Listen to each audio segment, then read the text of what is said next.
how are you winning so many jobs? How you can do it? I give myself 10 minutes. When I get the lead, I give myself a 10-minute window. Yeah, I'm usually better than that, but 10 minutes is my cutoff. That's my own personal thing that I like to do. And I find that people they're like, you ring back within a couple of minutes. And it's exactly right what you learned at the training. And they say, if you get onto them quick, you'll convert. And they're dead right. Because like a lot of people say, oh, geez, that was so quick. That was really good. And my usual line after that is, look, starters, to go on. Efficiency's key, isn't it? Craig, thanks for joining us today on the Jim's Mowing and Jim's Group podcast. And your franchisor, Paul, suggested we reach out to you for an interview because you've had a cracking start. How long have you been going for with Jim's Mowing? Just over 4 months now, mate. Started on the 13th of May. Did that sort of kind of on purpose just to get so I sort of eased myself in over winter and got used to the systems and the scheduling and my capabilities. Nothing worse than letting abilities and aspirations get mixed up, as you know. And what was your background before Jim's Mowing? I was actually a production superintendent in a coal mine. So I looked after coal qualities in wash plants and things like that. So back up in Gunnedah. And then I also did a bit of FIFO work out of Queensland as a production coordinator up there. And then went into, that was quite good because I was on site and I was somewhat active and so forth. I could jump on gear and things like that because I can drive loaders, dozers, that sort of stuff. So I could be I could be active and do some stuff. And then I took a job here with Whitehaven in Newcastle just before I began with Jim's. It was probably 5 or 6 months before that. It was office-based and I thought I'd give it a crack because I was going to be closer to home and home with the family all the time. And the sedentary nature and the ops environment didn't really suit me. So, yeah, mate, I lasted all of 5 months sitting down at a desk and so forth. It wasn't the work of the computer work and so forth, so I used to do that anyway. But it's just sedentary nature and it wasn't me. So it was a friend of mine, actually, he's been with Jim's probably 4 to 5 years. He was from Gunnedah originally as well. He actually said, mate, come and have a run with me. See what you reckon. He said, you'd love it. You love to stay fit. He said, just give it a crack. He said, yeah, it'd be the best thing you've done. And turns out he was pretty right. So it gives me freedom. Family life's good. Even the best comment I think I've had since I've done this is my girl said to me, you're fun again. Love hearing that. So that's a pretty cool comment, I thought, from out of the mouths of babes. And you started in Windsor, which is I like hearing that because I think people should start more in Windsor because you started right in spring, which a lot of people do. They get overwhelmed and complaints happen and stuff like that. So, in Windsor, how'd you go in your first couple of weeks? It was really good. I was quite fortunate because I had a friend of mine who's a landscaper and had quite a few contracts with some local service stations and things like that. And he threw a little bit of work my way to get me eased into things and so forth. And I did. I only bought 20 clients when I originally started, and that was off my mate who was already in the business. So I'd actually been out with him 2 or 3 times before I decided to actually do it. I'd actually gone with him and had a look around and got a feel for the job and that anyway. So the ones that he sort of set it up because he pretty much knew he reckoned I was going to do it. So he showed me ones that I was going to be taking on anyway. So yeah, it was really good. Like I just sort of cruised into it. I think probably the 3rd or the 4th week I was quiet-ish, but I've never, from where I thought I would be, I was basically, in the first couple of months, I was double where I thought I would have been. I basically throw my hand up for anything. I'll have a crack at whatever comes along. So I think I'm not too selective. So I said, I didn't prescribe to the, like I said, whilst I'm not saying it's wrong, it's just because you've done something the same way doesn't always make it right. And you look at, I hear a lot of guys talk about, they want regular clients. Well, they're good and every business sort of has them. If you look at a standard tradesman, like an electrician or a plumber, you don't go to Mrs. Smith at 4 Turnbull Street every second Tuesday and replace the light switch in her front bedroom. You just don't. It doesn't happen in any other trade. You do have your routine maintenance jobs where you'll do commercial stuff and that, where you'll go in your service gear and so forth to keep things running and going, which is what we get when we do our strata jobs or our rental properties and things like that. But it's that I tend to like the jobs, and it keeps it interesting again, like, because you're not just mundane. It'll, those one-off jobs where you'll go and do yard makeovers and garden makeovers, and people want new gardens planted and all this sort of stuff. Like, I did a full house the other day where they renovated this house and then wanted the gardens fully done. And so I went out and planted 100 plants in a day, mulched it, did all the stuff like that. Then the next day I went and mowed all day. Beauty. They always say the old saying, variety, spice of life. So, but yeah, I find that I tend to try and do that a lot where I sit down and my schedule does take me a little while to manipulate and so forth because I do like to take on that sporadic work. So I sit down every Saturday, Sunday, sit in the office. I'm lucky enough that our office is just off the side of our living area. So I'm still part of the conversation of what's going on. And I sit down usually on a Saturday afternoon or something, grab a beer and work through it. And yeah, you just sort of plot it all. And I like to try and get 1 to 2 days where I've got bigger jobs. And to be honest, fairly lucrative. It works. Doing those jobs, it's good. Yeah, because you mentioned that in your note. It's good that you mentioned that first about a lot of guys might get anything goes from the regular mowers, mow and whip, and 60 to 70, and then that's it, and they won't want to take any once-off leads or anything like that. Whereas obviously, though, being available to do everything. What were some jobs that you've got because of that attitude, maybe that you might not have got if you had that regular versus obviously once-off attitude? Oh, I've had loads. And it's where they take you, like it's putting in watering systems. I went to a lady's house to do some hedge trimming and so forth. It was a fairly large hedge and all that sort of stuff, did that. I said, could you put a watering system in? Yeah, I can, no problem. So we picked up some more work there. I also rebuilt a chicken coop for that lady while I was there because it was half falling apart. She said, can you take care of this for us? We want to get chooks back. No worries. I'm from the bush, mate. So we used to do that sort of stuff all the time. So yeah, there's all sorts of stuff. Yeah, mainly just like yard makeovers and things like that. And when you get the walk-ups where they see you doing this job or you've transformed the front of a house, they're the knackers. The one that's really overgrown.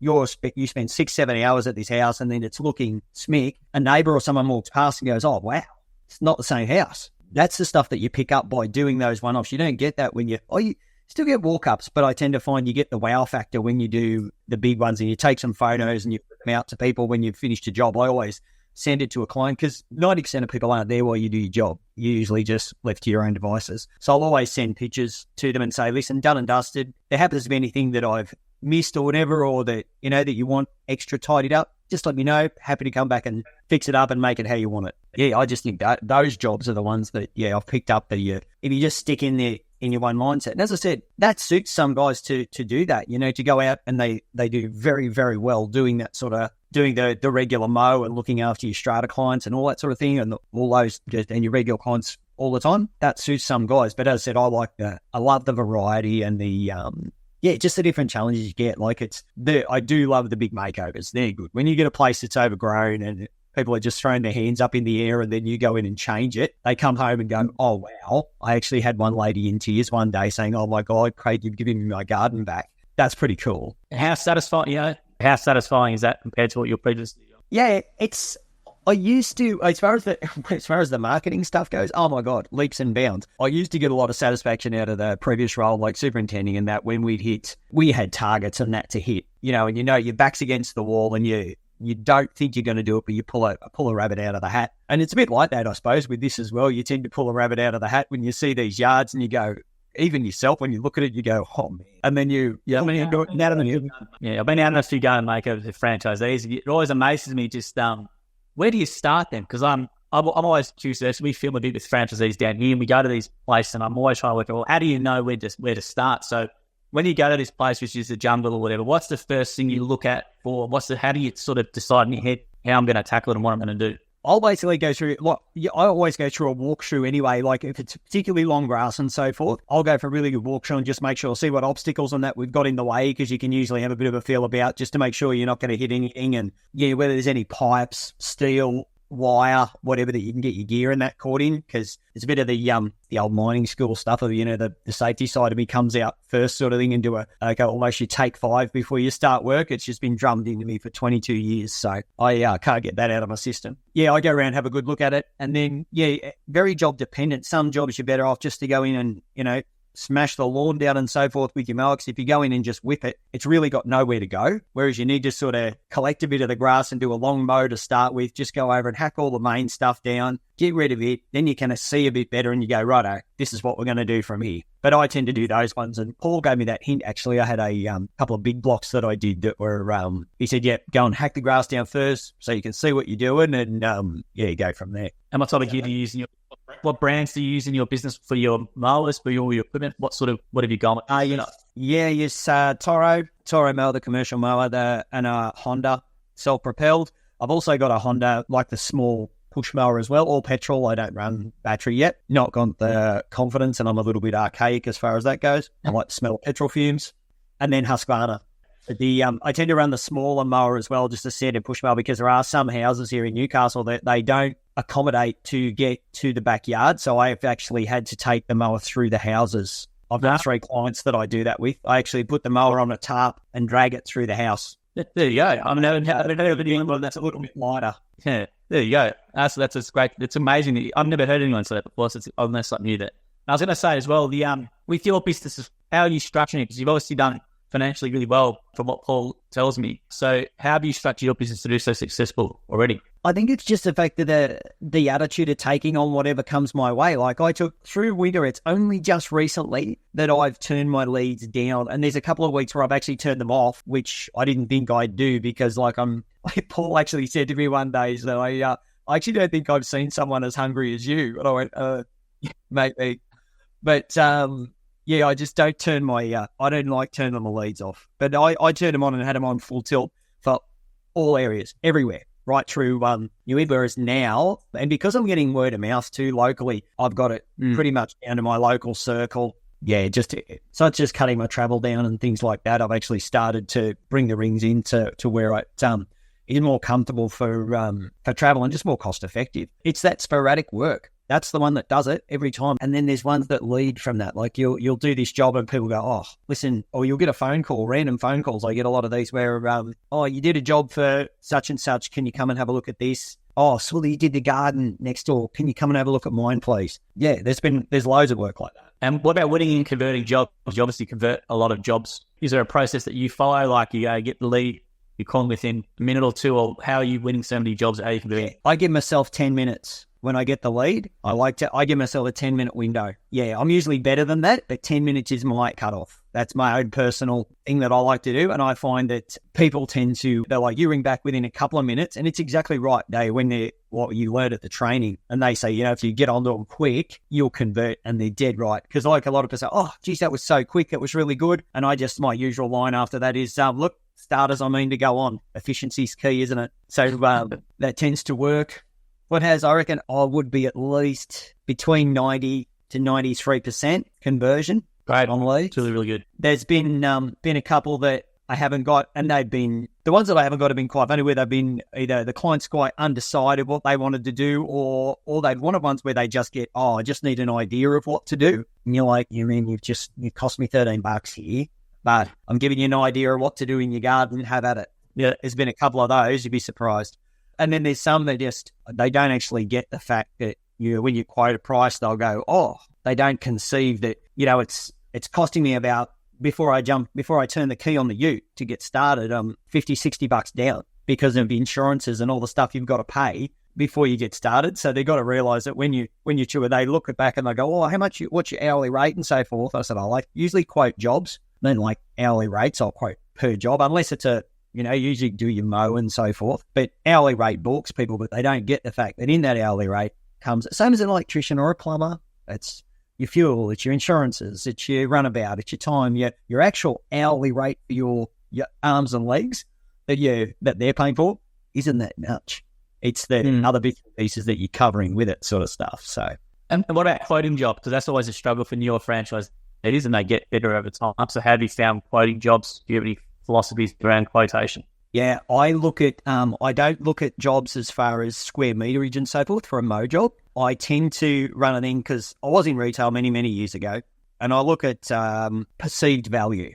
So what do I perceive as good value is if I had just standard gear, because we run big gear, we've gone out and we've spent 15 grand or more on our equipment to make our job to be able to do commercial grade stuff and do it quick and do it well. If you've got just mum's and dad's lawnmower and so forth, how long is that going to take me to do that yard? How many hours?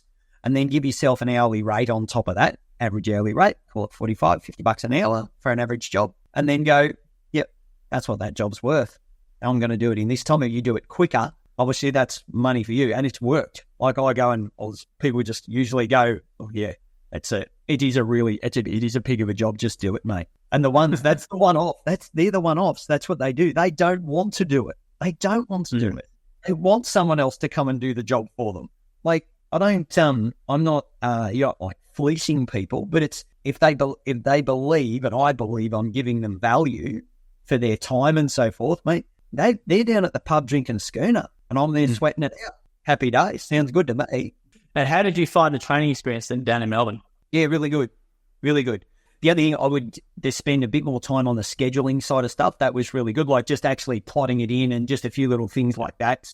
Good. I don't know how you do that, though, like without actually having without having a laptop in front of you. Like, you sort of do it while you go. It'd be good if you had like Jim's ever going to look at maybe doing like a room where you've got like, say 20 laptops set up or something to... Well, we used to have a computer room. We used to have a computer room there, but yeah, it was the one to get around the most was just the Jim's jobs and the Jim's online. But that's cool. We've got a couple of guys who we met down there, and we always tic-tac on the phone and things like that. And I found that's a good way to do this and that. So that's always pretty good. But yeah, it was I found like John and Matt, they were franchisors that came in and did a talk and that as well. Mate, they were awesome. Just like, and it's out of the horse's mouth, so to speak. Guys like that are doing it. That was really, really good. And they were two guys that run their business just two different ways as well. They do. And that's the beauty, I think, with Jim's Mowing is that everyone runs their business a little bit differently. So you got guys who just want to do mowing whips and that's it. You got other guys who just do the one-off stuff and do these other things. Well, landscaping, particularly with gutter cleaning or whatever. Yep. Yeah, no, that's there's so much you can do with this stuff. Like it really has surprised me more. In particular, my last 8 weeks, even before the change in the weather sort of thing, it's just gone ballistic. And it just keeps, I keep thinking, it'll go back to just being some of the regular stuff that I've got. It'll go back to the regular stuff. It's just not. It's just, I'm getting bits and pieces everywhere. And yeah, it's good. It's like this week, I used to wig when I first kicked off in the first few weeks, and you'd get a bit of rain and that, you'd be sort of down in the dumps and you'd be like, no, I'm not out, I'm not earning and so forth. Whereas this week, I knew I had 2 days of rain coming. So Thursday, Friday, so today, I'm not working today. I did some computer work and caught up on some stuff and things like that, but I'm not didn't work yesterday because it poured down rain. I don't wig. It's quite okay. All I did was I moved all that work. I smashed myself over Monday, Tuesday, Wednesday. I worked from about 6:30. I was out on the job ready to go, and I wasn't getting home until 6:45 at night. So I was finishing off in the dark. However, I've done my quota. I don't need to work for the rest of the other 2 days. And this is what the versatility of the business gives you. I am going to work on Sunday, but that's a job that has to be done on a Sunday for a service station. Usually I don't work weekends. It's only if it's a must sort of thing, I'll do it. Yeah. For clients, it's like, certain days I do some work for some courthouses and that as well. You just have to do it on certain days when there's magistrate free days and all that sort of stuff. So you just work around your clients. But yeah, that's, it's good like that. Like there's no stress in this anymore. Like it's so different to what I used to do. Yeah, you just go to work smiling every day. It's great. I love it. And I love hearing that comment that your daughter said to you. I think that's what it's about. I love hearing that comment when I'm selling, because I think that's a really good one. That's a really impactful, comment. Oh, it is. To hear that. That's a wake up call to me. That one, because that's that's like, I've let things slip a bit here, sort of thing, because in the more corporate side of stuff that I used to do, and I do get caught up in stuff like that, and that's what. So my wife says to me, like she's a great handbrake for me as far as I get very tunnel visioned on work, and I just work. When it's in front of me, I'll just keep doing it and doing it and doing it. Whereas she'll be like, remember why we did it, and it's lifestyle, mate, and it's just great. Like it's just everything. It's just cruisy. It's so much easier. And I can knock off in the middle of the day if I want to go watch the girls do a presentation at school or, sporting carnival or something, whatever they're doing. Oh, okay, can you come and watch me? We've got netball at school. Can you come and watch? Yeah, sure. We'll go and watch that. So, yeah, no, it's awesome. No, I agree on that. And I was going to say as well, how's Paul been? Because Paul's a franchisor. For people not familiar with Jim's franchisors, there is your main support person. How's he been through the whole thing? Really good, mate. He's been really good. I had a bit of a hiccup with my trailer and so forth. I was one of the ones that got caught up in the Bayswater. Oh, yeah, I know. Scenario. Anyway, and Paul's had a trailer, lent it to me to get me out of trouble and keep me going. Just said, Craig, just take it. I don't care. I don't want to talk about it as such. You just take it, do what you need to do, and we'll work on a trailer and all that sort of stuff. So there's one in the wings at the moment that's being built by someone else. So yeah, but he's been awesome like that. Like that, it wasn't even he didn't even give it a second thought sort of thing. Like it was just a no-brainer to him. It was really good. I even thanked him just again the other day. I said I'd be a shot duck without you, mate. So no, it's great. It was it's been really good. Like whenever you ring up, have a yak and a chat. Man, if it's pretty rare that he doesn't answer, but if he doesn't, he's definitely back to you sort of thing, and yeah, it's good. That's good to hear. And what about the fees? Because a lot of times, people on the outside of gyms say, oh, fees, Jim will take 30% and all that sort of stuff. So how do you find the value of fees? I think it's great. I think it's really good. I've been, as I said, like obviously I got, you get your 50 leads free and all that sort of stuff, so it builds you a really good base. But again, I don't understand the, I was like, it's going to cost me this much for a lead. Incorporate it on a one-off. There's the beauty of a one-off job. And you can do it after you get a lot, if you've got long-term ones as well. Just got to remember that it's that lead, but you've got this client for like 12 months.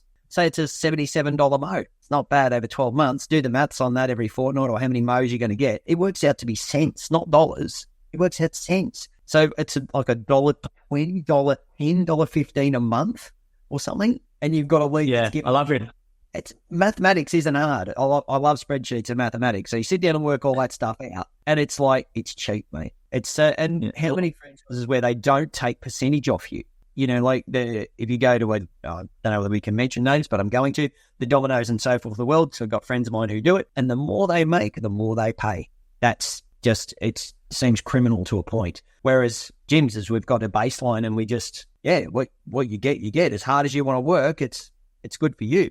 And then you've got the support in the background as well. So like, the IT guys, I had a problem with something weird happened when I had a phone die on me. Anyway, replace the phone and then setting it back up and linking back into the computer and so forth. It did something to my emails and so forth, for my gym's emails. It was just really weird. I could get them on the phone, but then the computer didn't like something, and I don't know what happened. But anyway, it was on a Sunday, and I needed to get in and get some stuff done. And yeah, IT support was there on a Sunday. How cool. The boys are good at it. No. Oh, awesome, mate. Yes, and got it done, no problem. Talk me through it. So good.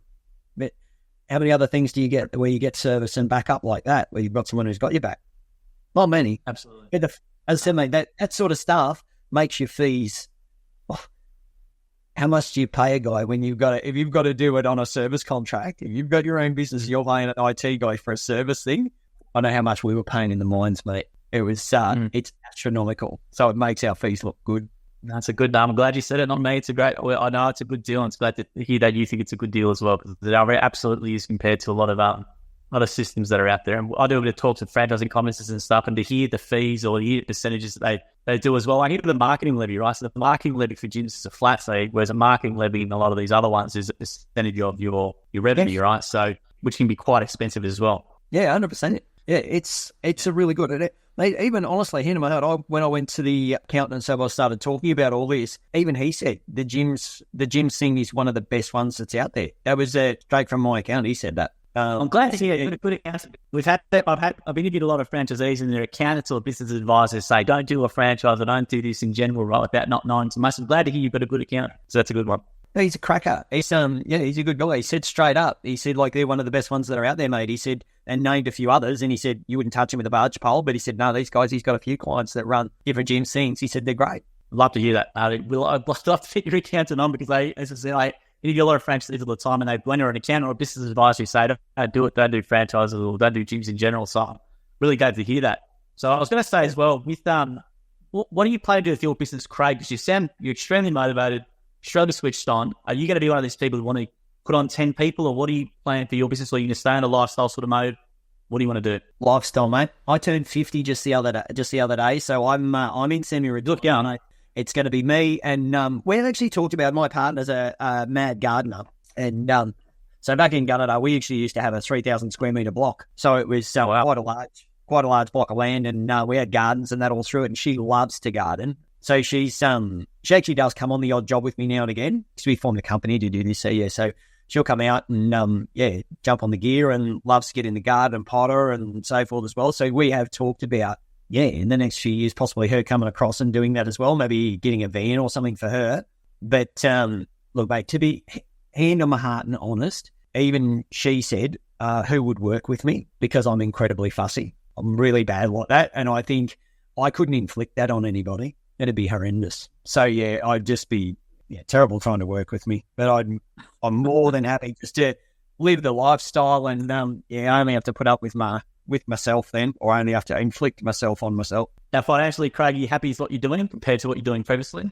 Oh, absolutely. Like, this is it's an in-betweener from where I was with marketing and the production super. The production super was a whole different world and a lot more stress, and it was 24/7 job. My phone never ever left me. It was to the point where the first thing, if I went to go on holidays, even to if I travel to the UK or go somewhere overseas, the first thing I pack was my laptop. I didn't pack anything else first. Work came first, and it always did with that. It was you just consumed you. They got your pound of flesh out of you well and truly. I would be on holidays and still doing monthly reports and things like that just had to be done. But yeah, I'm dead smack in the middle. We're living very, very comfortably. It's like I said, it's way better than I anticipated. By far better than I anticipated, and it's getting better. I love hearing that. I was going to say, what stopped you from doing that in your business earlier then? Because obviously you're very switched on. But did it ever cross your mind before to do it, or was it just always corporate once you do that sort of role? Or no, I like coal mining. Like I really did like coal mining. I thought it was great. I had a lot of challenges and I had a lot of good crews and guys underneath me, which was really good. The thing that got me out of it the most was pretty much like when I went and did FIFO work out of Queensland. The time I was away from my family and so forth, it was just as a time when things just aren't worth it anymore. But I was lucky enough. I had a good chat and we just went, oh look, no, don't want to do that. And then, just started looking at options. And I did try to stay in the coal game to a point, but I just wanted to throttle it back just a little bit. And then, this mate of mine actually, who was in gyms, who got me into it, he used to be a coal miner himself. He was on the gear driving gear up at one of the pits in Gunnedah. And then he said, look, mate, because we used to train and go to the gym together, because I still go to the gym every day, or 5 days a week anyway. And he said, you're going to love it, mate. He said, you just go out, do your thing. He said, there's no stress. You'll have none of your emails coming in, that stuff you used to put up with. And he's dead right. I don't have anything like that. It's just great. I go in. The only person I have to blame for any day that goes pear-shaped is me. So, because you shape your own destiny with this gig. It's up to you. What you do, it's all up to you. If you want to smash it and work massive hours, work massive hours. If you want to have a couple of days off, a couple of days off. It's not a hard recipe to follow, this one. Love hearing that. Because you're running your fitness, a lot of blokes forget about hydration and nutrition and stuff out of the job. Do you have any sort of, I've spoken to a few franchisees the other day, like camel packs and stuff. What are you doing to stay hydrated and get those nutrients in during the day? I have obviously I'll come home after, I get up at 4:30 every day. So I go to the gym for 5 o'clock. So I'm home about 6 and usually jam like a decent breakfast in, like whether it's usually, eggs and an omelette with spinach and all that sort of stuff in, so you get a decent start. And then I'll make a shake with like oats and I get a protein powder and spinach leaves and things like that in there to have through the day. And just have that like in an esky. But I live on pretty much, it's like salad wraps and things like that I'll eat through the day. But I take a bit of like electrolyte with me, like Staminades and that, so you get a bit of electrolyte back. And then I drink loads of water and live on bananas. I'd probably eat 4 to 5 bananas a day while I'm out on the jobs, and then just to probably take about 6 to 8 litres of water with me. Right, probably drink at least 6 plus a day. Good. That's important. So a lot of blokes, I reckon, forget about it a bit. And I've had a few franchisees. I'm always asking this question now because I think it's an important thing for people to remember, because I just don't. A lot of guys I know have gone out from the day on the roads and stuff. They don't do that enough. So it's good to hear. Yeah, you can't. You got to keep fuel in the tank. Otherwise, you like I've done it where you get really busy and you forget to eat because you're just focused on what you're doing and you're trying to get something done. And especially if you've got a couple of jobs on, if you're not just at the one job, you sort of think, I've got this much time before I've got to get to the next one. If something goes a bit pear-shaped or whatever, and you do forget to eat, but yeah, you can't do it. You've got to have some stuff there that you can jam in easy. That's why I find like wraps and that are really good because I can sort of smash them in quick, and bananas are great because you can beat them while you drive into the next job and all that sort of stuff. So it's good. That's great to hear. I was going to say as well, last question before we end today is about advice to new franchisees. So what would you say if you're doing your time again, what are maybe things you do differently in the first couple of weeks? I wouldn't wig out. Don't let things like the wet weather and things like that bother you. It's daunting when you see the dollars aren't coming in. If you come from that regular basis of the dollars coming in, it just comes. It just does. Trust the system. The system works. Turn your leads on. Take as many as you can. Take on all work that you can. And then as much as you take on, you're getting like fivefold again, sort of thing, because people will just talk to other people and say, this guy's was good. Always have your magnets and that kicking around. I always stick them on the inside of my trailer. I have them all inside the lid of my trailer. I've got it all coated with the magnets. So people walk past, just grab one and flick it to them. So always have that sort of stuff with you. And a bit exactly what the guys say in the training. Wear your gym shirt out in that a bit. Like go walking the dog, walk in your gym shirt. At end of the park, wear your gym shirt. Run the dog around or something like that. I do that all the time. All the time. And yeah, it's good. It just, it works. I love hearing that. Well, thanks for coming on today, Craig. We really do appreciate it. I can see why you're doing so well. It's great to hear as well how you're making it work around your family as well. And we provide a lot of great insights, and hopefully people who might be in your situation watching this will be encouraged to take some action like you have. So we appreciate your time today. No worries. Thanks, Joel. Thanks, Craig. Great to see you, mate. No worries. Yeah. Thank you for listening to the episode of the More Than Just Mowing podcast by Jim's Mowing. If you do need help with your local gardening expert, please give us a call on 131 546 for Australia, 0800 454 654 for New Zealand, or head to jimsmowing.com.au or jimsmowing.co.nz. If you liked what you heard, please make sure you leave us a review as well, wherever you consume your podcast. We appreciate your support. And until next episode, we hope you have a great week.